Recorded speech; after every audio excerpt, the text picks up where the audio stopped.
conversation on race will likely sound very different than what we heard the Democrats say last week. The deaths of Ahmaud Arbery, Breonna Taylor, George Floyd, and Rayshard Brooks sent thousands into the streets. The Black Lives Matter movement expanding and leading the charge, while the debate over defunding the police also grew. And the president has called that group a symbol of hate, played into racial fears by warning suburban voters with veiled threats of an invasion, while also saying he's done more for black people than any other president in modern history.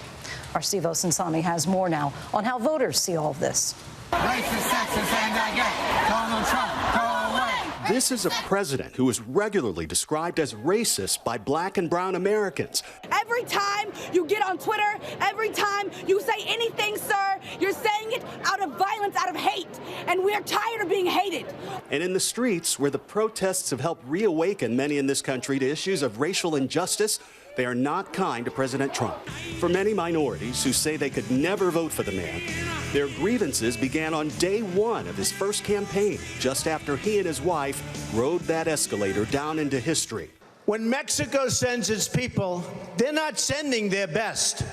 They're bringing drugs, they're bringing crime, they're rapists, and some, I assume, are good people.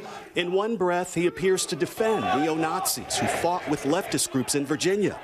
They showed up in Charlottesville to protest. They didn't put themselves down as the other. And you had some very bad people in that group.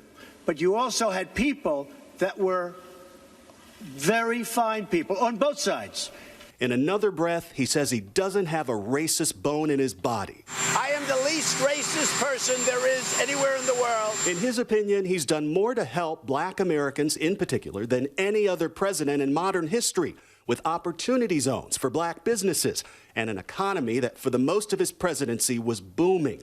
Even some of his greatest black critics stood behind him when he signed into law criminal justice reforms. And again, nobody has done more for black Americans than I have. I understand. Paris Denard agrees and believes a growing number of black Americans are joining him.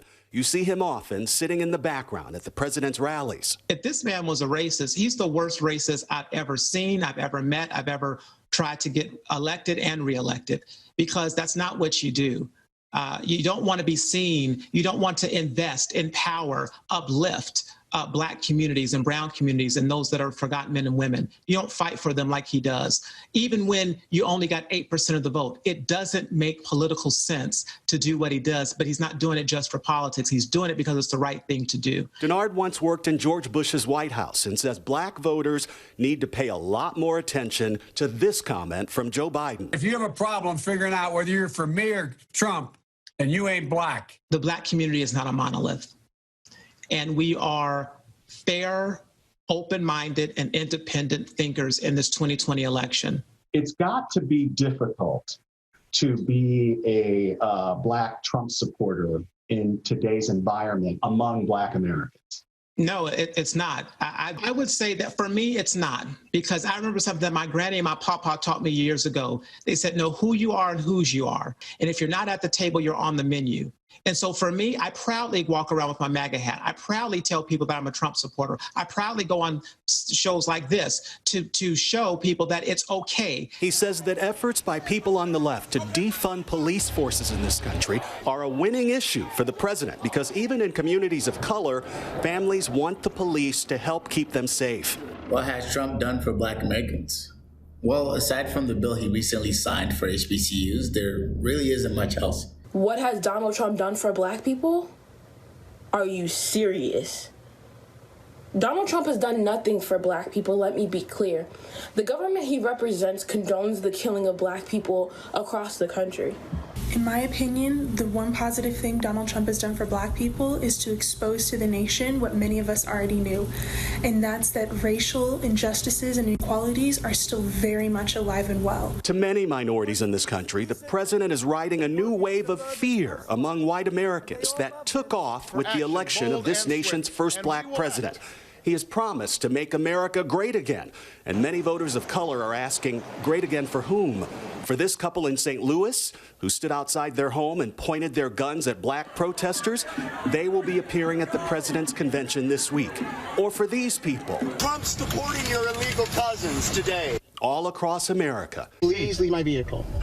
Is that because I'm white? No, sir. You're not You're a oh, man. Whose racism is so fueled by their ideas of this president that they even say his name as they're recorded in public telling other Americans that the president is going to send them somewhere else. Trump's gonna you.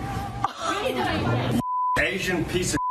So when President Trump says he's going to keep criminals from invading the suburbs, I'm the only thing standing between the American dream and total anarchy, madness, and chaos. many Americans hear a racist dog whistle that's quiet but quite effective. This is a tried and true tactic in American politics, appealing to white resentment, white racial anxiety, and white prejudice. It's something that has been done with great success by conservative political candidates going back many, many years. But in this case, the fear of losing ground to Black and brown people seems to be a strong motivator in this election. If I've had 100% or 90% of the good stuff, and now you're telling me I got to make do with maybe just 70 or maybe 62%, which is the percentage of the country that's white, like saying that I only get my share, that I don't also get your share, right, feels like oppression. The more we move toward equality, those who have had privilege and advantage often don't have the coping skills to deal with equity. It is absolutely 100% certain that racial fear will be at the polls this November. And as the president likes to say, on both sides. For ABC News Live, I'm Steve Osunsami in Atlanta. Hi, everyone. George Stephanopoulos here. Thanks for checking out the ABC News YouTube channel. If you'd like to get more videos, show highlights, and watch live event coverage, click on the right over here to subscribe to our channel. And don't forget to download the ABC News app for breaking news alerts. Thanks for watching.